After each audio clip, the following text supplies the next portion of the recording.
오늘 역대하 22장을 읽다 보면 성경이 좀 입체적으로 보인다. 그렇죠? 성경은 단순한 그런 이스라엘의 역사만을 그렇게 기록한 것이 아니라 그 역사의 기록 속에서 아주 생생하게 우리들에게 아주 마치 영화 한 편을 보여주는 것 같고요. 또 어떤 면에서는 아주 듣기 좋은 성우의 그런 목소리와 같은 아주 입체 낭독이라고 할까요? 그런 목소리로 우리들에게 들려줍니다. 오늘 이 사건의 전개는 바로 아하시아의 몰락이래요. 아하시아의 몰락. 유다 왕 아하시아 왕이 그 북이스라엘 아합의 아들 그 왕에게 놀러 갔어요. 근데 거기서 그 아합의 아들이 그만 전쟁에서 죽게 되고 또 하나님께서 그 북이스라엘의 제약이 얼마나 컸던지 예후라는 선지자를 통해서 북이스라엘 아합의 아들을 이렇게 멸망 가운데 두게 되고 또 이제 이 북이스라엘로 놀러를 갔던지 뭐 어떤 뜻이 있어서 갔던지 그냥 그렇게 우리가 이해를 하면 이 예후가 그 유다의 왕 아하시아 왕까지 잡아다가 죽였어요. 왕을 잡아다 죽인 거예요. 그것도 남유다 왕 아하시아를 잡아다 죽였죠. 그러므로 인해서 아하시아가 이제 죽게 되고 그 와이프인 아달랴가 반란을 일으켜요. 어떤 반란을 일으키냐 하면은 그 아하시아의 그 가문의 그 왕자들을 다 죽이는 거예요. 그리고 자기가 그 왕위를 차지를 해요. 이 아달라라는 이 여인은 어떤 여인이냐? 아합과 이세벨 사이에서 낳은 딸이에요. 그리고 이 북이스라엘의 이 아합과 이세벨 사이에서 낳은 이 딸이 어디로 시집을 오느냐? 남유다 아하시아 왕의 부인이 되는 거예요. 왕비죠. 근데 자기 남편인 아하시아가 죽게 되자 그 자녀인 그 왕자들, 자식들을 다 죽이고 자기가 유다 정치를 하게 되는 거예요. 그 중국 역사에 보면 서태후라는 그 태후가 나오잖아요. 그 서태후가 왕이 죽자 자기 아들을 왕으로 삼고 왕의 자기 자식도 독사를 시키고 조카를 데려다 조카도 왕을 시켰는데 조카도 독사를 시키고 자기가 나중에는 정권을 다 휘두르는 거예요. 그 청나라 그 이제 말기 시대에 그 서태후라는 그 여인이 천하를 거머쥐어 가지고 완전히 중국의 역사를 아주 몰락시키는 과정과도 같았지요. 오늘 본문도 마찬가지예요. 이 아하시아의 죽음과 더불어서 그 부인이었던 아달리아가 반란을 일으키고 결국은 결국은 자기가 정권을 잡고서 나라를 다스리게 됩니다. 이쯤 되면 하나님께서 그 남유다에게 등불을 주신다고 했잖아요. 남유다가 끊이지 않고 계속해서 남유다 그 다윗의 혈통을 통해 가지고 예수 그리스도가 오신다고 했는데 혈통이 끊어지게 된 거예요. 이렇게 되면은 성경에서 예언한 예언이 이룰 수가 없는 겁니다. 남유다의 그 혈통 족보가 끊어지고 북이스라엘의 아달랴라는 이 여인의 정치가 시작이 되면서 남유다의 그 정통성이 끊어져 버리는 거예요. 무서운 일이죠. 그런데 하나님께서 그 아하시아의 아들인 요아스라는 그런 자식이 있었는데 이 요아스가 당시 6살밖에 안 됐어요. 그리고 이 아이를 누가 숨겼느냐? 바로 아하시아의 누이가 성전에서 이 아이를 숨겨가지고 6년 동안이나 이 아이를 성전에서 몰래 키웠어요. 놀랍죠? 하나님께서는 꺼져가는 등불도 끄지 아니하신다는 말, 상한 갈대도 꺾지 않으신다는 말이 바로 이런 말 같아요. 우리가 분명히 생각하고 역사적으로 보고 모든 흐름을 볼 때는 이제 남유다 왕국이 끝났다. 남유다 다윗 가문을 통해서 예수 그리스도께서 이 땅에 오신다고 했는데 그것도 이젠 성경의 예언을 이룰 수 없겠구나라고 생각을 했지만 절대절명의 위기 속에서도 이렇게 하나님께서 요아스라는 이 어린아이를 숨겨둘 수 있는 그러한 방법을 하나님께서 그렇게 보여주고 계신다라는 것을 우리가 보게 되는 거죠. 언제나 역사는 반복되는 것 같아요. 역사는 돌고 돌고 반복됩니다. 지금 시대가 태평시대 같고 그렇게 하지만 다음 세대에 어떤 세대가 올지는 우리는 알 수 없어요. 그렇죠? 그러니까 역사는 하나님께서 주관하시는 거고 인간의 악하면 악한 대로 인간이 선하면 선한 대로 하나님께서 그 역사를 주관하실 뿐만 아니라 기록을 하고 계시는 거예요. 언제나 역사의 수레바퀴는 한치도 오차 없이 정해진 대로 시계의 바늘처럼 그렇게 째깍째깍 흐르고 있어요. 오늘 말씀의 제목도 뭐냐면요. 역사의 수레바퀴예요. 역사의 수레바퀴. 지금 여러분들이 태평을 누려도 나중에 여러분 주님 오실 날 그 마지막 때가 되면 여러분들도 환난을 겪을 수도 있어요. 그렇죠?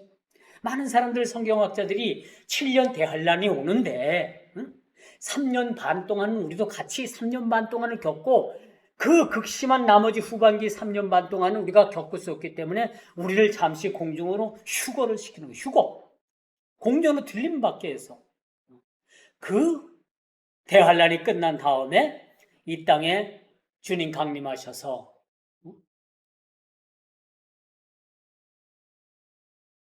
그렇게 천년왕국을 이룰 것이라는 그런 학설도 있었지만 지금은 그게 아니에요. 지금은 또 뭐예요? 역사적인 전천년설, 무천년설을 주장해요. 이건 우리가 좀 성경적으로 조금 파고 들어가고 다른 시간대에 이런 문제를 다뤄야 되는 문제지만 여러분들이 요즘만 그렇게 알고 신앙생활하는 것도 괜찮다. 그래서 본문은 아합 가문과 얽힌 남유다의 여호사밧 왕가의 그러한 얽히고 설킨 문제. 그러니까 양쪽 가문이 이렇게 얽히고 설키니까 나라 정세가 막 뒤죽박죽 막 꼬이는 거야. 한 집안의 여인이 잘못 들어오면 그 집안이 풍지박산 난다고 하잖아. 여인뿐이겠어요? 한 집안이 결혼을 해서 사위를 얻던 며느리를 얻던 잘못되고 꼬여지면 집안이 풍지박산 나는 게 많아요. 왜 제가 그런 말씀을 드리느냐?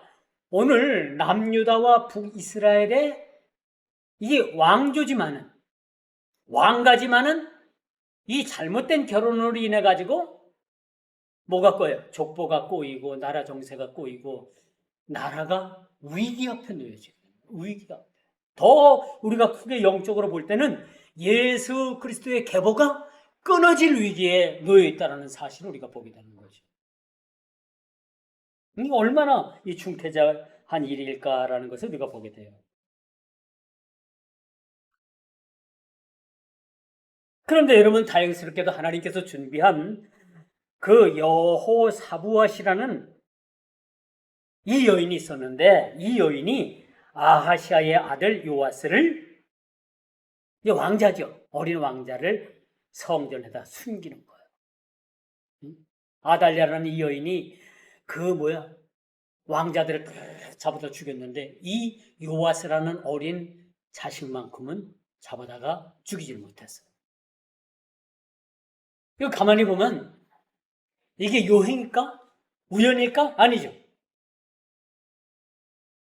하나님께서 여호사부앗이라는 이 여인을 준비시킨 것은 전적인 하나님께서 행하신 일이라는 거죠.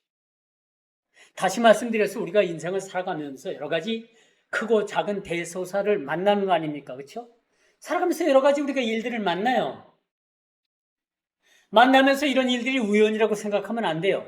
우리 그리스도인들은, 우리 예수 믿는 사람들은요, 어디까지 생각을 해야 되느냐? 들의 이름 모를 풀 한 포기가 있잖아요. 응? 이름 모를 풀 한 포기 사이를 바람이 휘젓고 지나가. 그럼 그 풀포기가, 풀포기가 흔들려, 안 흔들려? 흔들린단 말이요. 그것까지도 하나님께서 하시는 일이라.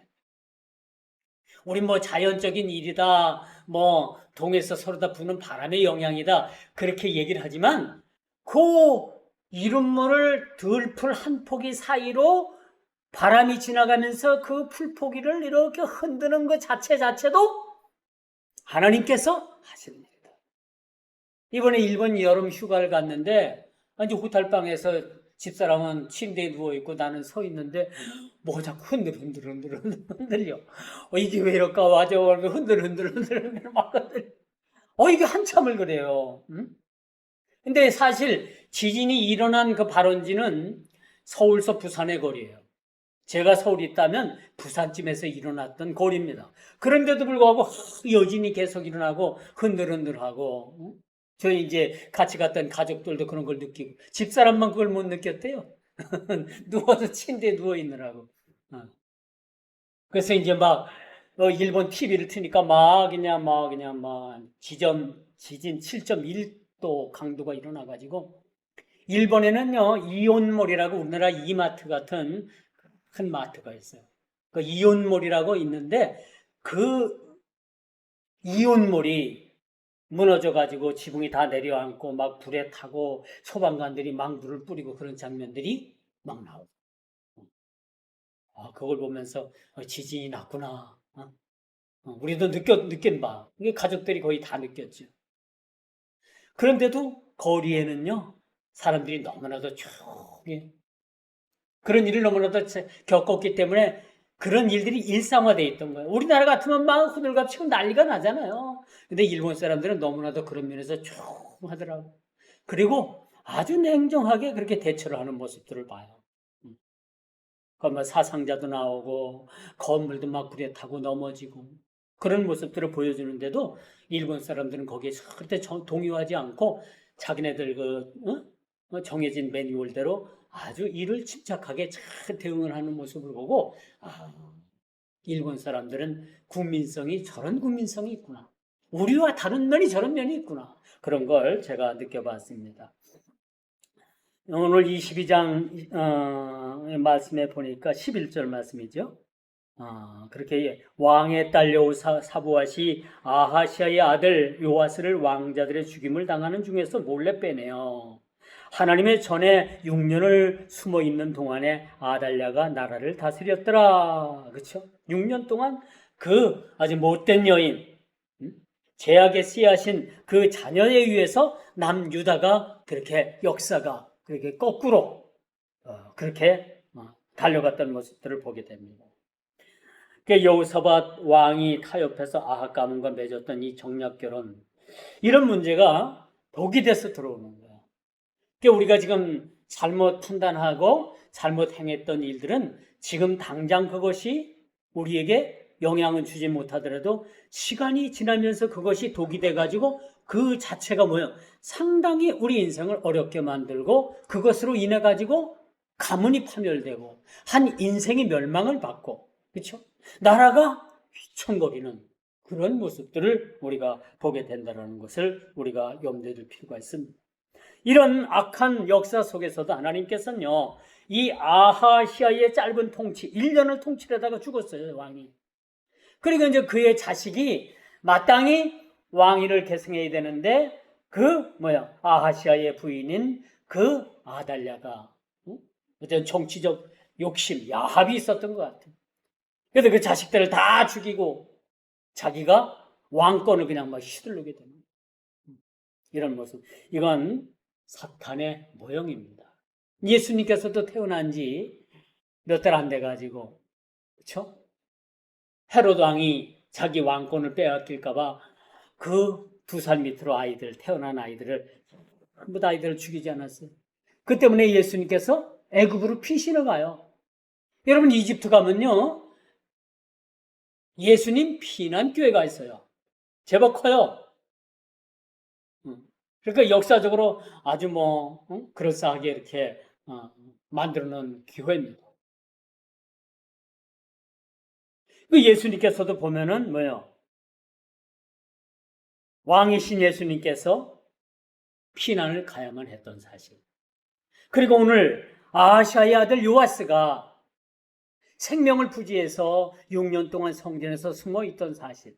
이런 걸 보면 이 요아스라는 이 인물은요. 이제 요아스가 나중에는요. 아주 자기 그 조상들의 그러한 뜻을 받들어 가지고 종교 개혁을 단행하네요. 요아스가 성전을 수리하다가 율법책을 발견하네. 그리고 율법책을 읽게 하고서 율법책을 읽던 중에 이 남유다 백성들이 잘못 살았구나. 하나님의 율법은 이렇게라고 했는데 우리가 이렇게 잘못 살았구나 해가지고 일대 회개운동이 일어나고 다시 이 율법을 통해 가지고 절대적인 아주 남유다의 종교개혁이 일어나요. 그 종교개혁의 바로 중심에 누가 있었느냐? 오늘 요아스라는 그런 인물, 아주 죽음 가운데서 살아난 하나님께서 살려주신 이 왕에 의해서 종교개혁이 일어났다는 사실을 우리가 또한 말씀을 통해서 확인해 볼 수가 있어요. 자, 그리고 마지막에 이제 오늘을 사는 우리 세대들에게 이 말씀이 어떤 교훈을 우리에게 줄까? 은혜가 거두어진 인간의 마음은 하나님의 거룩한 언약마저 말살하고 아주 사탄의 그러한 앞잡이가 돼가지고 하나님의 역사를 굴곡되게 하고 하나님의 역사를 끊으려는 그런 사탄의 세력을 우리는 경계해야 된다. 근데 요즘은 사탄이 우리를 안 건드려요. 왜 안 건드리냐? 이미 세상은 종말을 향해서 가고 있기 때문에. 요즘 젊은이들 아이들 안 낳잖아요. 응? 결혼도 안 해요. 그래서 자연스럽게 이 지구가 점점점 인구가 줄어서 멸망을 해요. 사탄이 손을 안 대도 자연적으로 멸망하게 큰데있어. 그 인간 지금 지구 역사가 그렇게 지금 들어가고 있다니까. 아이 출산 안 하고 결혼 안 하고 그렇게 사는 것 자체가 어떻게 보면 사탄이 만들어 놓은 거대한 이게 덫이라고 봐요. 성경은요 뭐라고 말을 해요? 창세기 보면 그걸 문화혁명이라고 하는데 너희는 생육하고 번성하라. 장가가고 시집가가지고 아이들 많이 낳고 생육하고 번성하는 게 누구 뜻이다? 하나님의 뜻인데 지금 거꾸로 가고 있잖아요. 이건 누구의 뜻이야? 사탄의 뜻입니다. 왜 세상이 지금 이렇게 흘러가고 있어요? 이렇게 우리가 세상을 바로 볼 수 있는 이런 안목이 우리에게 필요한 거야. 이게 이 사탄의 계략을 어떻게 이것을 우리가 막아내야 될까? 이런 고민도 우리에게 사실 필요합니다. 그래서 우리가 세상과 타협하지 않는 영적 분별력이 우리에게 필요하다. 아시아처럼 세속적 영향력에 의해서 악한 자의 조언을 듣고서 그 자기 왕이 1년도 못 채우고 그냥 예우에 의해서 죽게 되는 생명을 빼앗기는 그런 불행한 처지에 놓여 있는 모습을 우리가 교훈을 삼을 수가 있다는 거죠. 그러므로 여러분 무엇을 듣고 누구의 가르침을 따르느냐라는 것이 우리 삶의 흥망성쇠를 좌우한다. 여러분들이 무엇을 들었느냐? 누구에게 들었느냐? 진리의 말씀을 들었느냐? 아니면 미혹되고 유혹된 말을 통해 가지고 여러분들이 신앙의 나락을 가는. 저 시골 마을에 아주 그 암이 걸려서 이제 병원에서 연세대 세브란스에서 당신 죽으니까 이제 가서 맛있는 거나 많이 먹고 그렇게 나머지 인생을 살다 죽으시오. 그랬더니 여자분이 한 분이 있어요. 근데 여자분이 이 말을 듣고서 이제 병원에서 퇴원을 해가지고 집으로 내려온 게 아니라 그 가까운 그 지하 지하, 뭐 개척교회 지금 말하면 지하교회 가가지고 거기서 목사님을 만나가지고 내가 사실 이러니까 여기서 먹고 자고 하는데 내가 예배는 방해하지 않을 테니까 나를 여기다 살게 해주시오. 그래가지고 이 여자가 그 성전에서 지하 성전에서 먹고 자고 거기서 얼마나 기도를 했는지 우리 하나님께서 살려주셨어. 거짓말 같죠? 우리 다 봤어 그분. 근데 그분이 예수를 이제 그때 병이 들고 나서 예수를 믿은 거야. 그리고 이제 낫고 나서 이제 집에 왔는데 얼마나 뭐 우리 신앙하고 같질 않죠. 우리는 또 그분이 또 죽지 말라고 살려달라고 그분 집에 가가지고 그분이 그 병원에서 이제 나와가지고 저기 그 개척교회 어느 지하 개척교회 그 성전에서 산다는 소리 듣고서 매일 저녁에 그 피곤한 몸을 이끌고 그 집에 가가지고 가서 저녁에 가서 기도하고 예배드리고 우리도 얼마나 열심히 했는지 몰라요. 이게 이제 그런 협력이라는 게 있는 거예요. 본인도 본인이지만 주위의 사람들이 얼마나. 그리고 이제 그분이 나중에 나가지고 집에 내려와서 이제 저희 그 시골교회 나왔어. 얼마나 기쁨이에요. 얼마나 사랑스러워요. 근데 이분이 이제 신앙생활을 아주 너무 뭐 열정적으로 하다 보니까 그 교회 수준하고는 안 맞는 거야. 그래서 이 양반이 영적인 고갈이 와서 영적인 갈급함이 와가지고 이제 충주 시내로 이제 내빼서 나가가지고 이 교회, 저 교회, 저 교회 다녀본 거예요. 내노라하는 교회들, 유명한 교회들 다 가서 다녀봐도 자기의 영혼의 갈급함을 채우지 못하는 거예요. 그래서 종국에는 어딜 가냐? 이상한 기도원을 가는 거예요. 종국에는 이상한 데로 빠졌어요. 응? 그게 헛된 열심인 거예요. 헛된 열심. 그래서 중요한 게 있어요. 여러분들이 무엇을 듣느냐? 응? 누구의 가르침을 받느냐? 누구를 따르느냐? 에 따라서 여러분 인생의 흥망성쇠가 달려있다는 거예요. 이해가 가요?